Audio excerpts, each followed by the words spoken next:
Hello and welcome back to Camp Ash. We will be continuing where we left off, which, if you recall, is after we all went up the mountain, I believe. So yeah, we already met every single character that's going to be involved. We met Ernesto Alvarez, which is Leo Alvarez's dad.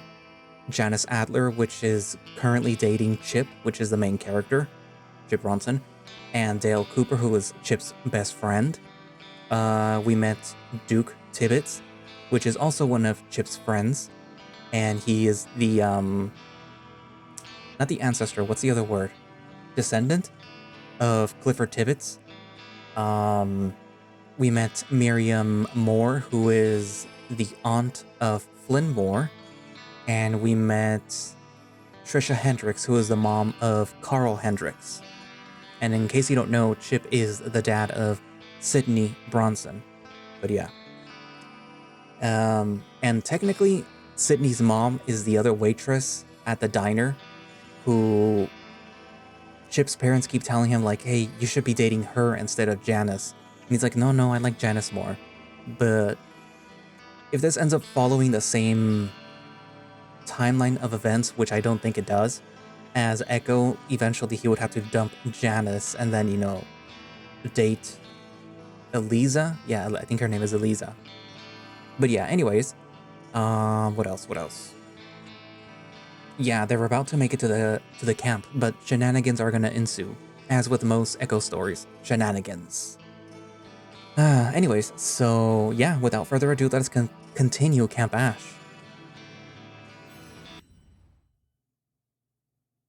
It is about 30 more minutes until we meet the base of the mountain, the road narrowing and quickly becoming more and more steep up the cactus-covered hillside. I'm surprised that I was able to hold on for so long, especially with how out of it I've been. We slow to a stop and pull over the side of the road with other vehicles in our caravan. Dill is reading the map to the camp. So we take this road up. Dill points towards a side road leading up to the hillside. Should be a straight shot up from there. Any questions? Ernesto and Miriam shake their heads in negative, and our caravan continues a track up the hill. Janet holds me tighter as we climb up the mountain. Halfway up the mountain, Duke's radio gives out. The tree line's too thick for signal. The road seems to disappear under us, Duke's slick driving causing the scope of the climb to be lost to me.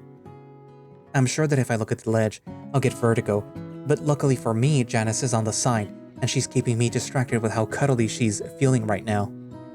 If I had to drive that van up here, it'd take me hours at that pace that I'd have to go to not lose my lunch.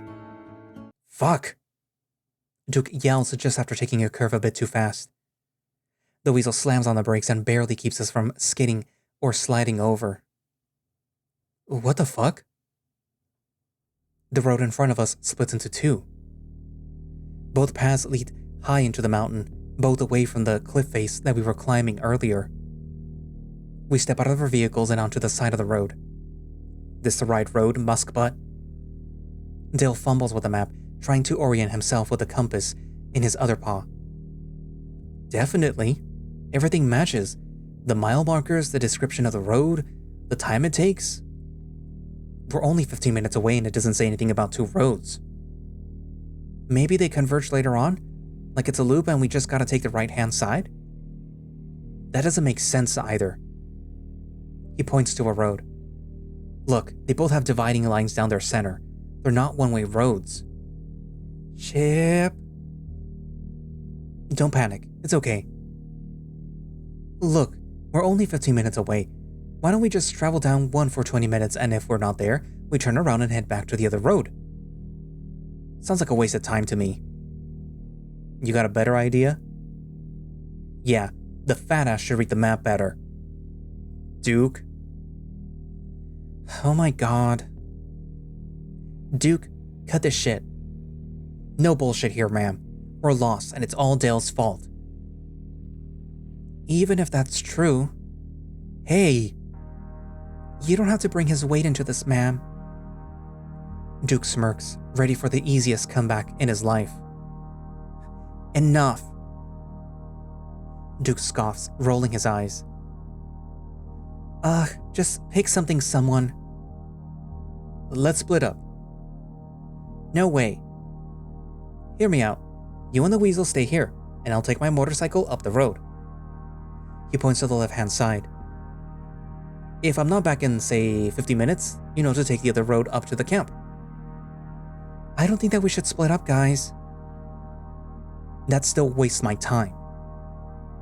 But if something's wrong, it doesn't endanger the whole group. Don't tell me that you believe that possum. Wow. Your species as well as just racist. Comes from experience. Duke, you should see what those beaners do at the plant my dad works at. I'm not a beaner. Now isn't the time to be getting into this. We're gonna have to work with this guy, and he's been nothing but helpful since we've met up, man. Enough arguing. We're voting. Wolf, what do you want to do? Let's split up. Dale's eyes jump to the next person. Split up. If that wolf ends up falling down the road, that is a load off my shoulders. Ernesto growls but doesn't interject further. We should stay together. I agree with Trish. That is a new nickname for the Hendricks. If something's wrong, it's probably better if we all don't go careening off the cliff. That way there's someone to call for help at least. Well, I think that we should stay together. We can help each other in case something goes wrong. That leaves us tied. So, what's it gonna be, Chip?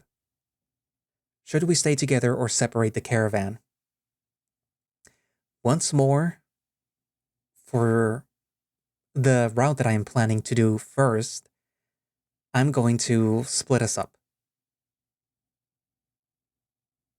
Let's split up. We can cover more ground that way. How are we going to do this? Let's keep the cars together. I'm faster on my bike anyways. Makes sense. Which team is going to go up which road? If it's only 15 more minutes to the camp, Ernesto should go ahead on his bike. If he's not back in, let's say, 40 minutes with news, the car should head to the right. That way, if the road is wrong, we lose the least amount of time.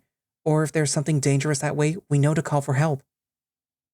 So if I don't reach the camp in 20 minutes, I turn back, right? Yeah, that should be the most efficient way. I don't like this, but it's probably the best way to save time. Okay, I'm on my way.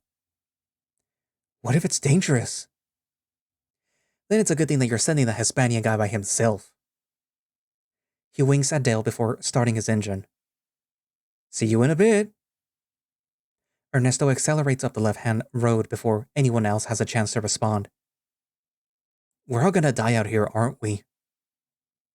Only if that beaner makes it to camp and doesn't let us know. He wouldn't do that. How do you know that? Trisha looks away. Janice sits in the back of Duke's car while Trisha and Miriam hop back into their truck. Dale and Duke are chatting by the side of the road. Janice waves me down from the back seat of the convertible. Sit down, babe. I open the door and sit next to her. She turns on her side and lies down, placing her head in my lap. I stroke her head without thinking, happy to feel somewhat normal. I make sure to glance at her tail, just in case it starts wagging. She catches my gaze. I'm not a dog, you beast. I smile wide as I force my tail to wag like a dog. But I hear you are. We both laugh at the dumb joke, her eyes closing as the last of the chuckle starts to fade. Do you feel it too? My neck starts to burn. I'm just so tired. I nod in response. Yeah, it's what happens when you go too hardcore. Don't ask me if I brought any. Last time we did that, we... Okay, I'm sorry. We sit in silence for a few minutes, my eyes growing heavy. When do we get back? Her voice is a whisper. When we get out of Echo, we should kick the hard stuff. I take a few seconds to respond. Okay, yeah. Let's do it. She's asleep before she can hear me. and I join her a few moments later.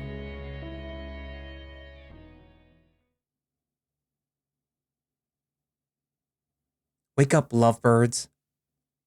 The Duke's sitting in the front seat with Dale next to him. We're headed out. Janice yawns as I try to get my bearings. Ernesto's not back? No, we waited 40 minutes, so... If we end up on the other side of the mountain and he didn't come back for us... We don't know that, Duke. Tss. Duke starts his car and we travel up the right-hand road. Janice holds on tight on my arm. I put a paw reassuringly on her shoulder and hold her close. Do you think that he's okay? Yeah. I lie.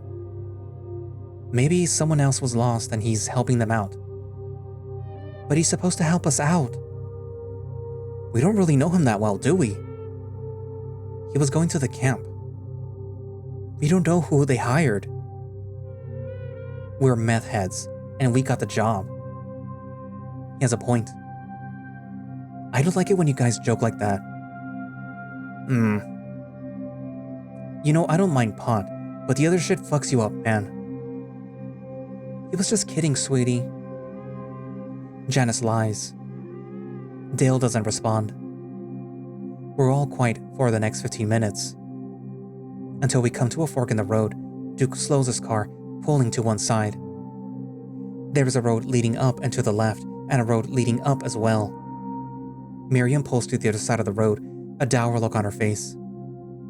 The pair in the truck step out, and our group of 4 do as well. Well, what do we do now? None of these roads should do this. I wish that I had Ernesto's map. It was topographic. We could figure out where we're at, even if the roads shouldn't be here. But we don't. That asshole left us stranded.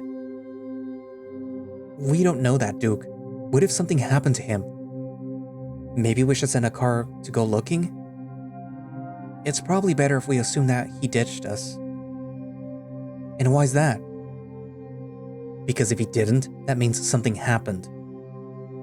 Nobody says anything. My ears twitch as the hum of a familiar engine comes from up the road on the right. Is that? Ernesto and his motorcycle turn a corner from the road, slowing his descent as soon as he sees us. How did he get around us? The wolf brings his motorcycle to a gentle stop, and we walk up to him as a group. The fuck? What a great fucking question. How did you... Do you know how long it's been? 5 minutes. Everyone stares at the wolf. 5 minutes? 5 fucking minutes? I don't know what kind of game you two are playing. What the hell are you talking about? I just left. It's barely been 5 minutes. It's been an hour for us. What? Did you drive around the mountain? After 40 minutes, we started to drive up the other side of the road that we agreed upon. 15 minutes later, we ended up here instead of on the camp. We pulled to the side and we were trying to figure out what to do. And then you came barreling down the right-hand side road. You must have really floored it and went around the mountain. It might be small enough for that, if he were going over 100 miles per hour the whole time. I'm trying to tell you, it was only 5 minutes. Shut your ass up, Wolf. You were gone for a full hour, God knows doing what. Shut up, Duke, please. Why are you defending him, fat ass? You're not helping right now. Even if he was gone for 5 minutes or 5 hours doesn't matter. What matters is that we're still not totally lost. Everyone shuts up for once, walking away from Ernesto's bike. Ernesto steps off his bike, putting on his kickstand and walking to the side of the road, paw gripping his forehead. I go to the side of the road and sit on the curb, legs standing in the dirt as my mind turns for a few minutes. Janice sits on the ground, leaning against Duke's car. Dale is pacing back and forth in the brush. I can't find the words to tell him not to get lost on us now. Miriam and Trisha are whispering to each other by the truck, taking occasional glances at us. Ernesto walks to his motorcycle, flipping through some of the side bags. Duke fidgets with a cigarette he pulls from his driver's side door. He doesn't bother to light it. It's almost 10 minutes before anyone speaks up. We need to make a decision. The sky is getting darker and we need to find somewhere to camp for the night. We have some supplies, but nothing to stop any feral predators. And nowhere enough room or appropriate sleeping spaces. We were expecting to be sleeping in cabins. We don't have any proper equipment. That makes sense. Even a busted down trailer or a boulder to sleep against would be better. We should get out of the middle of the road too. Janice glances at me for a second. I don't think that we should split up. At this rate, I don't think that we should either. The only question is, what do we do? We all look towards Miriam. For as long as I can remember, she was in charge of any larger gatherings. The kids around Echo, us just a few years ago, would look up to and listen to her when we'd get up to, well, just about anything. I'm not sure. Nothing's made any sense so far. We've tried everything logical. And the longer that I think about it, the more it scares me. I don't want to be solely responsible for what happens. Janice's face twitches for a moment. I'm definitely going to hear more about that line later. Someone else decide. No one says anything. Janice turns to me, eyes wide and pleading. And I'm left to make up the choice on my own. Let's go up that third path. I point a claw towards the road no one descended from. Ernesto came down from the right one, so it might be our only shot. It's maybe the only road that we haven't seen. Even if it doesn't make sense, we decided that we can't do nothing. You're right. I think that's the first time that I've heard you say that, Duke. It doesn't make any sense. Oh. But we don't have any other options, so... We're back in our cars again. And off up into the mountain.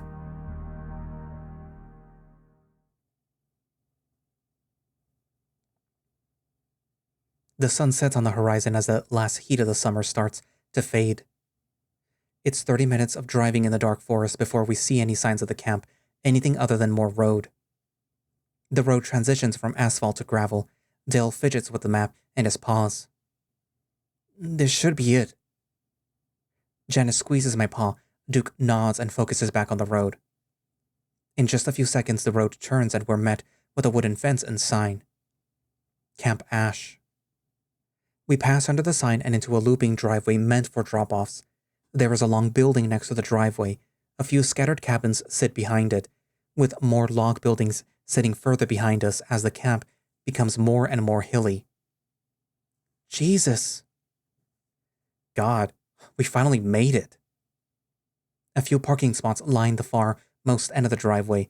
A rhino wearing a red and black flannel shirt stands next to a pickup truck, tapping his feet impatiently against the gravel. Duke pulls into the closest parking spot, followed by Ernesto on his bike and Miriam in her truck in the next available spot. Duke cuts the engine as the rhino walks to the side of the vehicle. Where the hell have you people been? Are you the camp director? Trisha yells from Miriam's truck. Yeah, name's Henry Wickenburg, and I'm guessing you're my lazy good-for-nothing staff. Now, hold on. I need to pick up the on-site nurse from Pueblo, and I've been waiting for hours for you to get here before I can leave. You were all supposed to be here 6 hours ago. I contacted the school. You even all checked in on time. What could have taken you so long? Hey, buddy, you gotta listen for a sec. Something's wrong with the... I don't have time to hear it. The rhino shuffles into his truck, slamming the door behind him. He rolls down the window as he starts his engine. I don't know who you think you are, punk, but I'm your boss for the next 2 weeks. If you don't have everything ready for the counselors in 2 days, none of you are getting paid. The rhino tosses a set of keys out the window. They land with a soft thud on the gravel. Sort it out amongst yourselves. I need to leave now. It's dangerous to go down the mountain in the dark, and you all let me no choice. Room assignments are in my cabin, along with your list of responsibilities. Things you need to get done tonight, so everything is ready for the counselors in 2 days. Wait, sir, something's wrong coming up the mountain. Yeah, I know. You know? Of course, the school hired a bunch of hippie potheads to work at my camp, making me waste hours of precious daylight today. The rhino pulls out from the parking lot, turning off into the night with a rattle and shake over the gravel. In just a few seconds, we're left alone at the campground. Janice puts her head in her paws and starts to cry softly. I rub her back as Duke and Dale shuffle out of the car. Ernesto steps off his bike as Miriam and Trisha get out of their truck. I exit the car and beckon Janice to follow after me. Her eyes are red and her arms limp, but she makes it to her feet. The wolf picks up the keys from the floor and makes his way to the directory alongside the long building ahead of us. Here's a map of the place. Looks like this is an assembly hall for the campers. Henry's cabin is at the top of the hill. The wolf dangles the keys. Let's all go together. Maybe we can take a breather once we're inside somewhere safe. It's as good a plan as any. I want to lie down for a while. Can you boys help me with some of our stuff? I'd rather not have to come back down here. Miriam looks at Dale and Ernesto. The two start to unload the few things from each of the trunks. Janice rests her head on my chest. I'm so tired, Chip. I rub the back of her head. Me too, babe. Me too. We help the others with their bags, managing to get everyone's luggage and various supplies in everyone's paws in some fashion. Ernesto has to balance a few things on top of Duke's cooler to make it all fit. No one wants to make a second trip back into the night.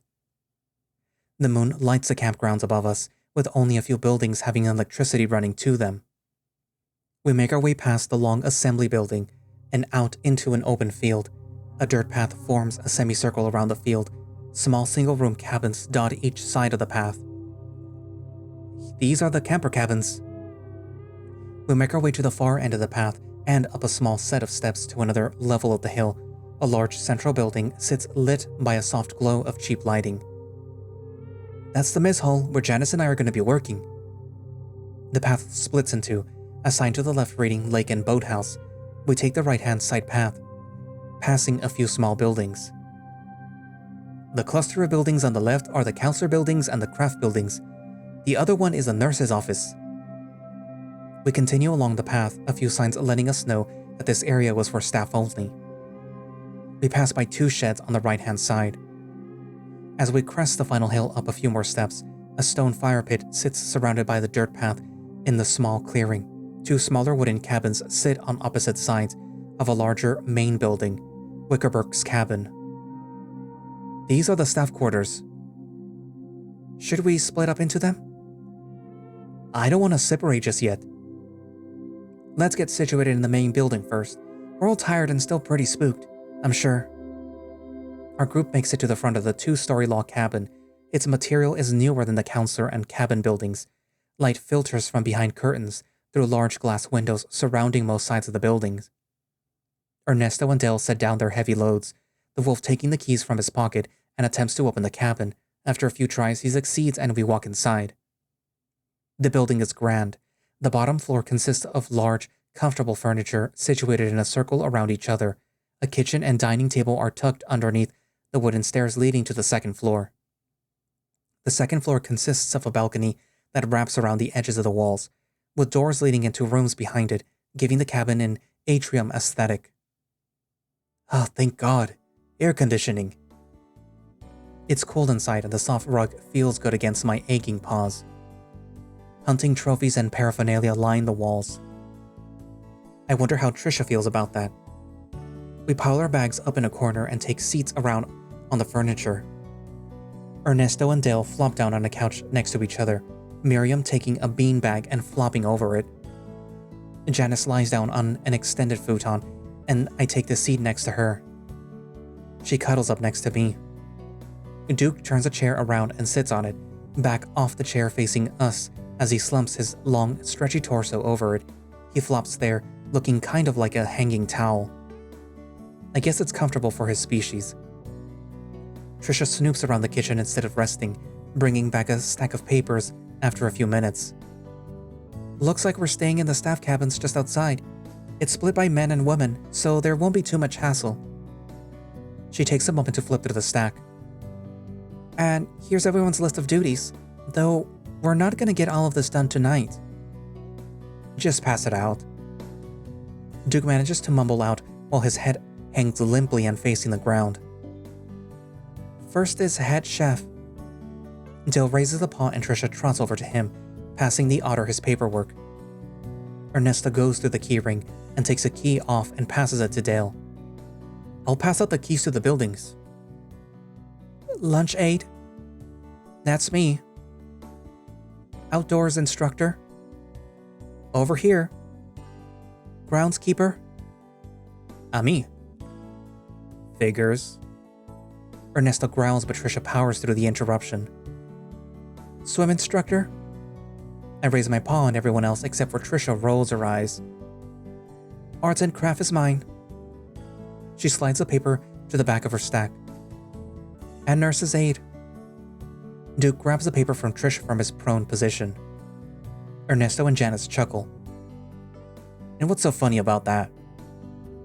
I thought you were gonna go to school just for football. Such a manly sport doesn't fit that job, gringo. What do you know about football, amigo? Enough to know you Colombians are crazy for it when no one else is. I just like learning about medicine. I want to help people. God knows we needed it out in Echo. Ernesto raises an eyebrow. I heard about the town from people at school. People say that it's haunted. I do my best not to twitch my leg in response. Everyone else does their best not to react to. Yeah, we're all from there. Kind of a shithole, but it's home. We're trying to make it better. That place hasn't been good since before the Great War. My gramps told me about it, how the whole town's economy collapsed when they had to shut down the mine and get everyone exporting coal. Those were dark times, but we finally started to bounce back. Tourism is up as we clean up the lake. So is the number of junkies. I do my best to keep a straight face, but Janice and Duke don't hold out as well. I've always liked living in Echo. Sure, it doesn't have the convenience of everything modern, but it has its charm. I'd sure love living in a mansion too. You live in a mansion? Well, totally. Her family's loaded. They got rich off founding the town and have been lording over it on top of a hill ever since. The miners even torched her family's mansion down before, and they had enough money to rebuild it. And there's still parts of the town that I like though. We could live anywhere, but we stay there. And you're all sure to flaunt it whenever you get the chance.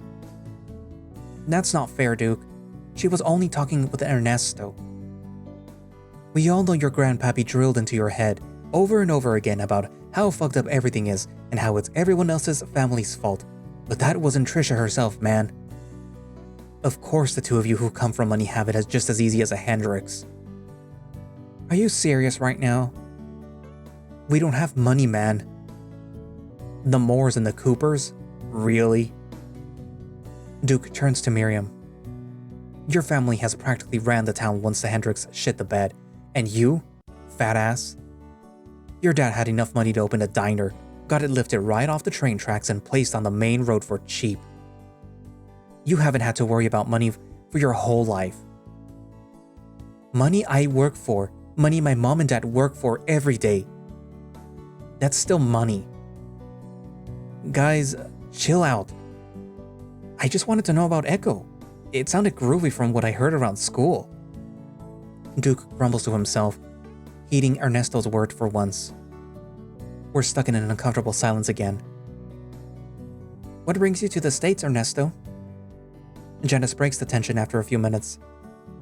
I transferred from San University to get my master's degree in engineering. Was thinking of starting my own manufacturing business back home. I might be starting there this fall semester. How do you like it? Miriam's already told me so much about it, but I want to hear more perspectives. I've been enjoying it. It was hard to work out everything in English in my head at first, but all the math is universal at least. It gets pretty hot though.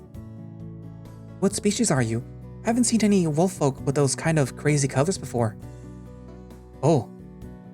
I do my best not to apologize on Janice's behalf for asking such a rude question. Red wolf. He points to his dark red fur. Thought that it would be obvious to most people. Guess you're not from around here. Most of the people like you are gray. Ernesto either misses the implication or just lets it wash over him. Chip, I'm tired. Let's go to bed. Janice barrels through it without thinking about what she's saying again. We shouldn't leave you two alone up here. It's probably better that we keep the staff cabin assignments the same. Hey, I wouldn't be dumb enough to do that up here. We're working. Dale brings a finger up to his muzzle in thought and looks up at the ceiling. Didn't you tell me about the time that you and Jan... Ha ha ha, what a crazy story, Dale. I can feel Janice staring at the back of my skull while Trisha laughs into her paw. So... The words stumble out of my mouth as I try to regain my composure. What's everything that we gotta work on? I bring my assignment list close to my face.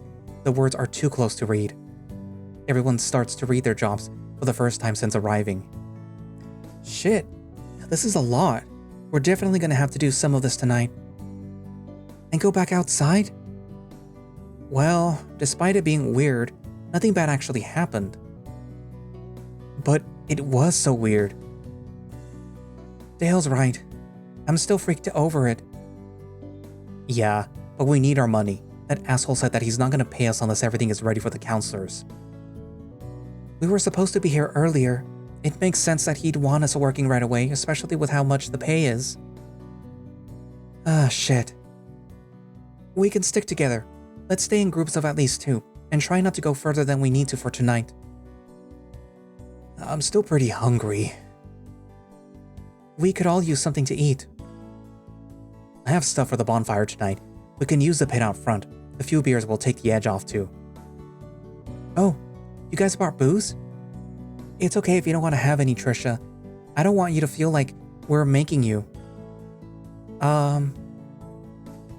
If y'all are gonna drink before we work, we're not gonna get anything done. Let's try for an hour or 2 first. We're in this together. You're probably right. Dale rubs his stomach a few times. Can I get some snacks first? Sure, bud. The otter waddles over to his bag and rummages for a bit, taking out a few strands of jerky. Let's decide how we're gonna split up. Well, me and Dale gotta both go to the mess hall. It should probably be us 2 there. The infirmary and arts building are next to each other. Trisha? That would work for me. Anyone working near the maintenance shed? I'll be in the storage shed right next door. I can head with you, Ernesto. What about you, Chip? I take the time to glance at my assignments for the first time.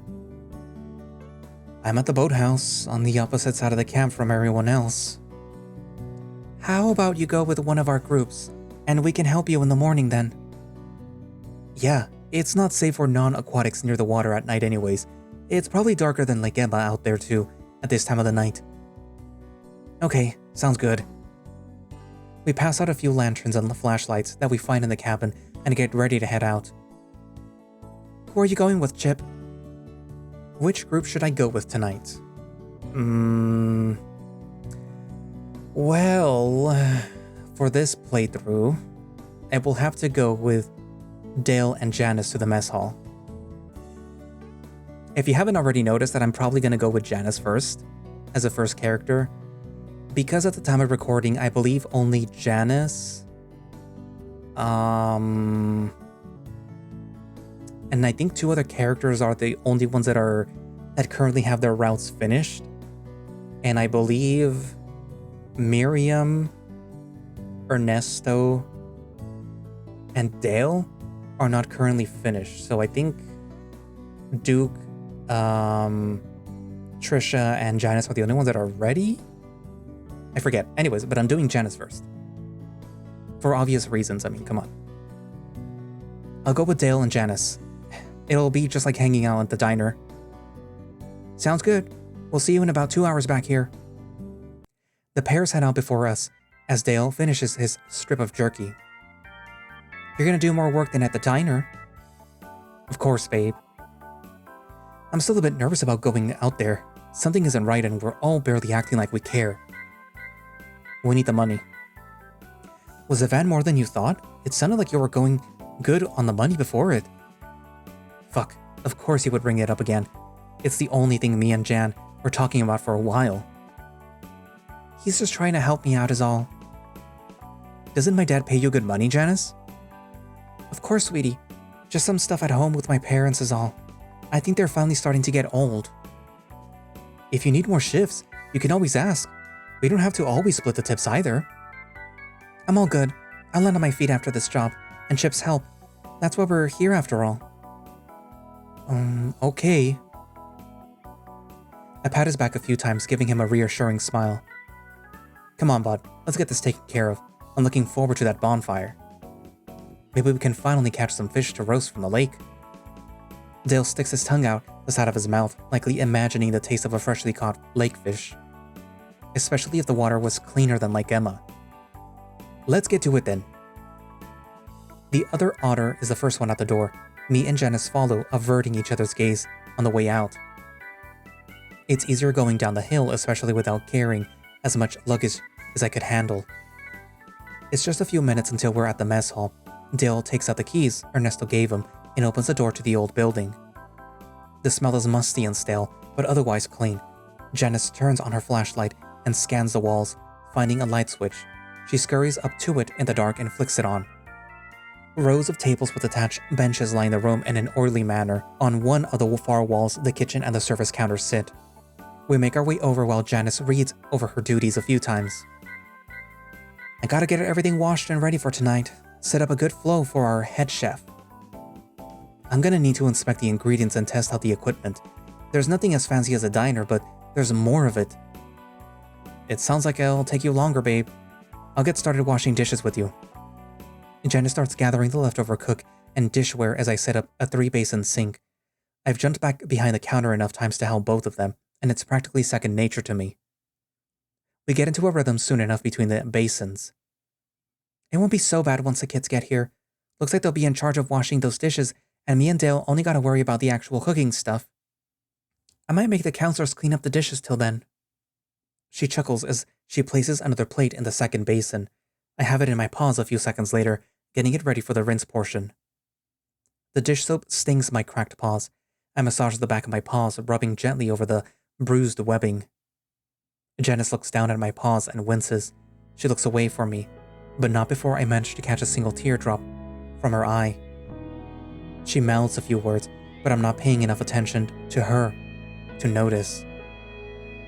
Let's just get this done. I'm sorry. I don't respond. About your webs. I know they're sensitive. She could have helped dig too. It's okay. We made our choices already. She stops rinsing dishes as I catch up to her. We stand there for a few minutes in silence. I love you, Chip. It takes me a second to say it back. Dale barrels into the middle of the conversation, a whole stack of cookware and spatulas and tongs in paw. I got this to clean up too, guys. I'll hop in cause I'm almost all done, and this is even more on your plate. Haha, plate. Dale stands between us at the central basin. Just like back at the diner. Yeah, just like old times. I smile wide and lean in, hoping that it will cheer Janice up. The coyote smiles wide. Just like old times. We settle into a good rhythm, blasting through all the dishes much faster than if anyone had done it alone. That's all of them. Why don't we start heading back soon? Janice swishes her tail a few times. I gotta do a couple more things. Chip can stay with me if you want to head back. Oh, okay. I just thought that we weren't gonna split off. Jan, I don't know if we should send Dale back by himself. Janice looks at me expectingly. There was just something that I wanted to take care of, babe. You and me, she words under her breath. Well, I didn't want to have him walk alone, but Janice literally just told me to stay here with her. You three almost done in there? We look over to see Trisha and Duke standing by the open doors. Me and Chip are almost done, but Dale's finished helping. Janice shushes Dale away, the other looking back towards us with a sullen face. Duke raises an eyebrow but doesn't say anything. Trisha whispers something to the weasel, but he waves a paw in the air as they step back onto the path. In just a few moments, Janice and I are completely alone. Janice takes my paw in hers and rests her head in my chest.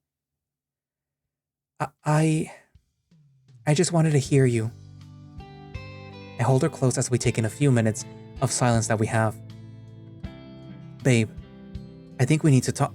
She silences me with a kiss. I meet her back with it, getting lost in her familiar taste.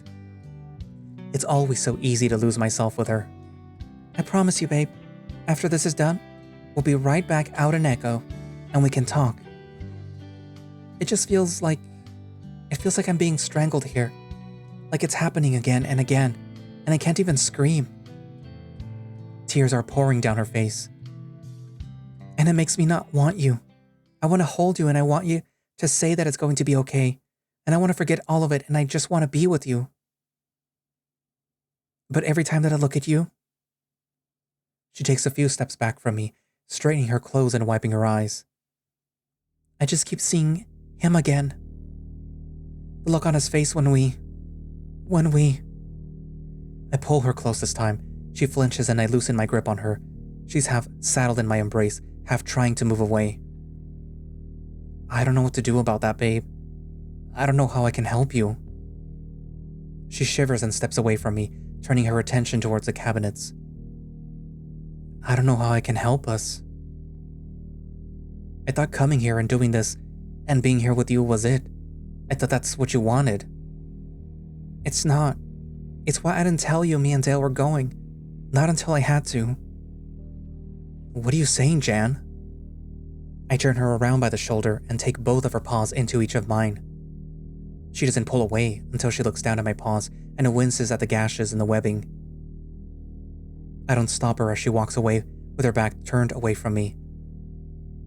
I thought you wanted to leave together, to turn our backs on our friends and get out of Echo. I do. With or without me, Janice? With you. I love you, Bronson. I've always loved you. My heart starts to ache. My eyes start to water. I will always love you, Chip.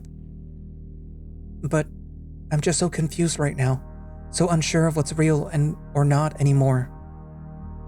Smack doesn't make you feel like that. Well, I haven't had a hit since that night. The withdrawals aren't like that either. 'Cause it's me, babe. It's me. Sometimes I look at you, and your eyes are just as red and sad as his. Only for a second, less than a second, just until I blink or pay attention, like the blood is everywhere again. Except the sadness doesn't go away, just the color. Janice busies herself, stocking shelves from cabinets and pantries without bothering to look back at me. She drops a sack of flour and I bend over to grab it for her. Thank you. Her breath is quiet. She finishes about 20 minutes later and motions for me to follow her to the front. I wait by the entrance while she flips off the light and runs back to get out from the dark. Just wait for me, Chip. I wipe a tear from my eye and close the doors behind us as we make our way back out into the night. We make it back to Wickenburg's cabin without incident, joining the others in the living room. Everyone is back on the couches and half asleep. How about we just turn in for the night? I'm about to pass out. How long have we been up for? I don't even want to think about that. No way, we gotta eat first. I'm starving. Dale's right. I don't think that we should sleep without eating, especially if we got the place to ourselves for one night. What'd you bring? A bit of everything, really. Duke walks over to his ice chest, plopping the lid open. Cans and bottles of different kinds of beer stick through the ice. The weasel passes out bottles to everyone but Trisha. And don't forget all the weed that I have on me. Whoa, you guys like to party. You don't know the half of it. I'm fine with some beer, but I'm not mixing it with pot. More for us then. I'm not sure that I want any of either. I'm not your mother, so I'm not gonna tell you what to do. I know weed is kind of scary, but you can have some beer. Don't your parents drink? Yeah, it's not like I'm not around it, but everyone else doing it is also making me feel kind of uncomfortable. We drink all the time in Echo and you never seem to mind then. You guys haven't ever drank around me before. I don't think that you guys invited me to those hangouts. Oh. Try some Hendrix. It'll help you relax. Dale? He's never pressured anyone into doing, well, anything before. I guess he's thinking that it's really not a big deal. If you can drink when you're 21, that means that it ain't that bad for you. Anyway, it's not like we're gonna be driving anywhere. Not tonight, at least. I guess if we don't have anywhere to go, it won't be that bad. But just one. Everyone cheers, raising their bottles in celebration. Let's get this started. Duke is out front, getting the fire pit ready. He gave his keys to Miriam and Ernesto to get the weed from the trunk, those two the least afraid to go down and grab it. Dale is getting the hot dogs and veggie dogs out for us to grill. Trisha and Janice are talking to each other on one of the couches. Both have a bottle in paw. I take a seat next to Janice, putting an arm around her shoulder. What are you ladies up to? I was telling Jan about this old parlor game that I found in my house the other day. It looked pretty spooky, but I was able to research about it at the school library and figured out that it was just like playing cards. The school library is open during the summer? Yeah, it serves as the general library after the old one burned down. I might have known if I had ever bothered to go inside. What's the game? Trisha goes through one of her bags and takes out a small metal box. It's a tarot deck. Hey, I think I heard about that before. Some of the comics me and Dale used to get into as kids talked about it. I think my daddy said that they were witchcraft. Should we really be playing around with that kind of stuff? Well, the way that I see it, we're actually breaking the law by drinking this beer here. So, is it really any worse? God doesn't care about the law though. He cares about how you sin. Well, I'm not planning on doing any magic with them, am I? I guess not. Me neither, so let's open them. Trisha takes the lid off of the metal tin. Inside, there's a rectangular shape wrapped in an expensive-looking silk. The sheep unwraps the bundle gently, finding a stack of tall cards with bizarre and intricate backgrounds on them. Oh wow, they're so pretty. It's kinda creepy, yeah? Each card has its edges frayed and dirty, like they were handled a lot. I think it's pretty neat, like the pulp comics my dad had. What do you do with them? Well, there's a lot of different ways to play. If you use the whole deck, it's pretty much just playing cards, like we have today, just with different names and symbols. Trisha turns the deck over, revealing a name card, Ace of Swords. See, it's basically just an Ace of Clubs in a regular deck. The sheep starts to go through the deck, removing most of the cards. There is a lot of face cards though, that have a name and number. They all have meaning, but the face cards are supposed to mean something more. I didn't figure out how to play it all the way, but I got most of the meanings. Why don't we play a short game? Just pick one card. You said that you weren't gonna do any witchcraft, but divination certainly sounds like witchcraft to me. Well, I'm more or less just describing what the cards mean, really. You just pick it at random and keep the spirit of the game. I don't know. Come on, Jan, it'll be fun. Okay, what do I do? Trisha finishes going through the stack of cards, returning the extra to the tin. First I shuffle, then deal 6 cards face down. You'll pick one at a random and then I'll tell you what it means. Janice nods as Trisha starts to shuffle the deck. Hey, you're turning some of them upside down while you're doing that. Depending on the orientation that you drew it in, the meaning changes. Whoa, that's pretty cool. Okay, it's all ready. Trisha deals 6 cards face down. That one.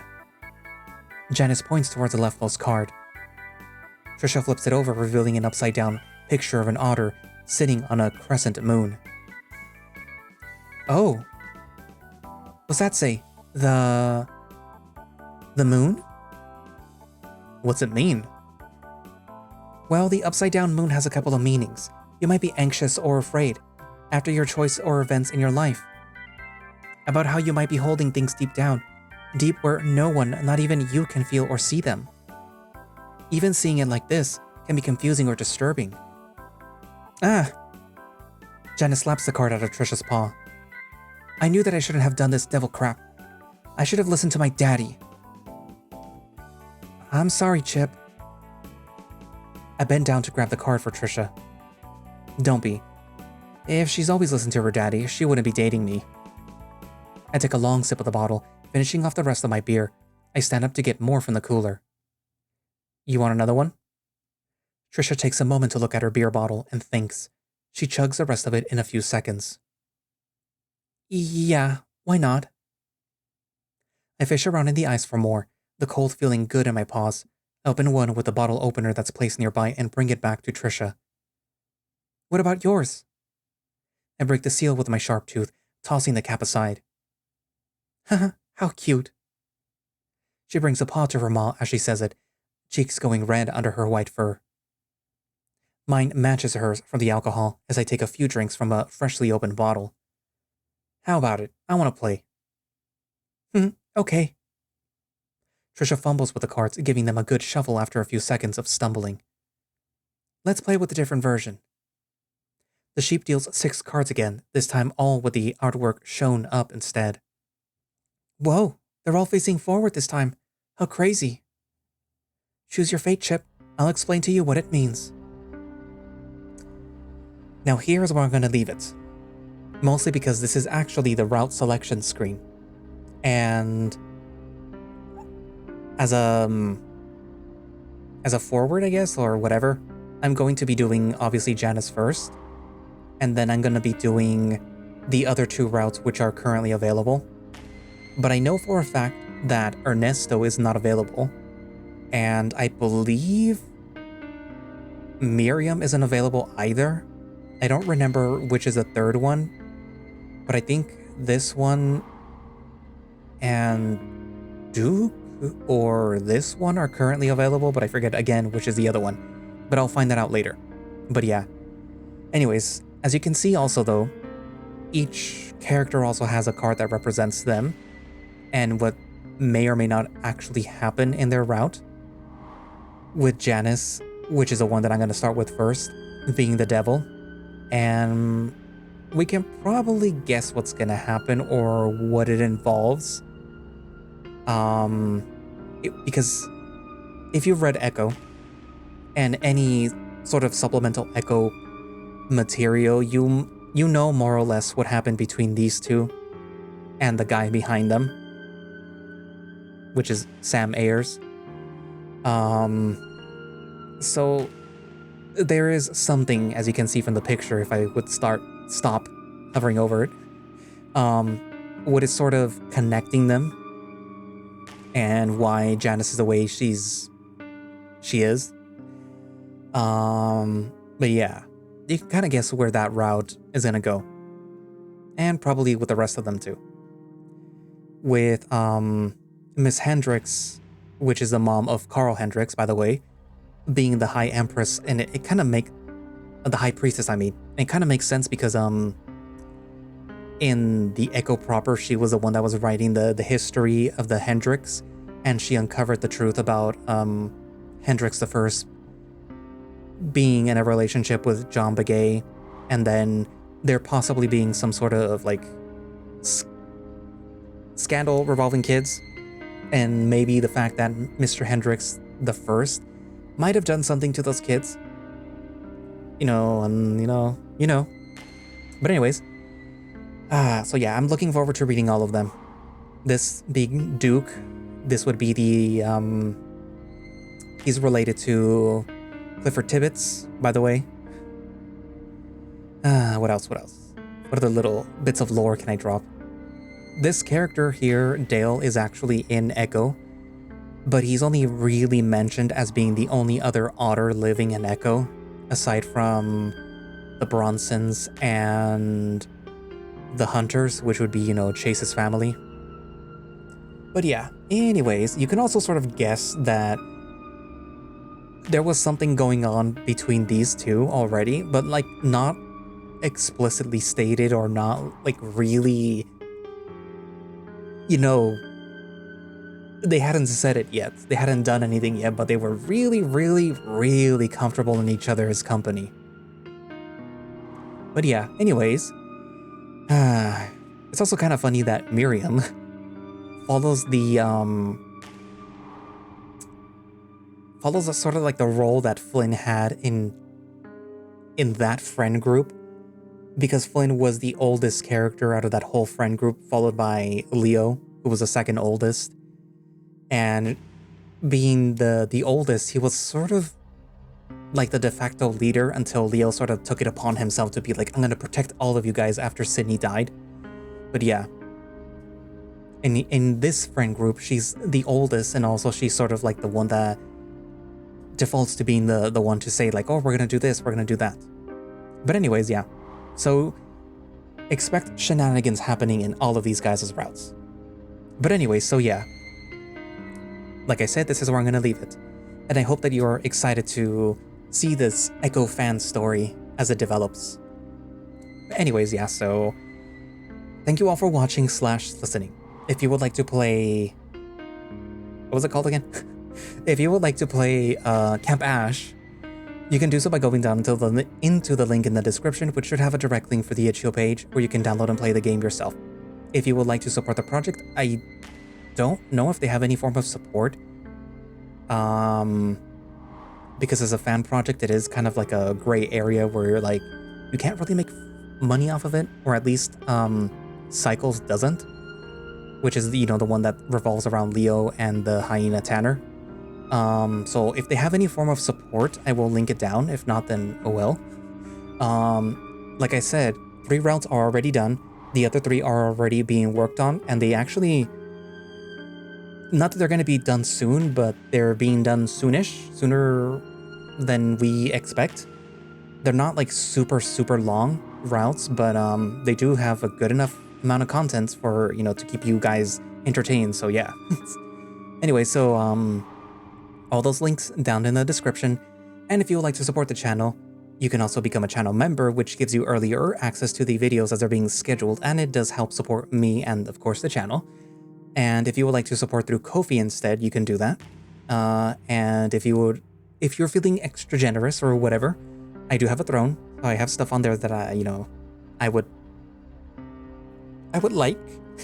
Or you can buy me something random off of Amazon, because you can do that too. You don't actually have to pick anything that I have on there. You can literally send me anything random. Just, please not something super random, but like, you know, it's whatever.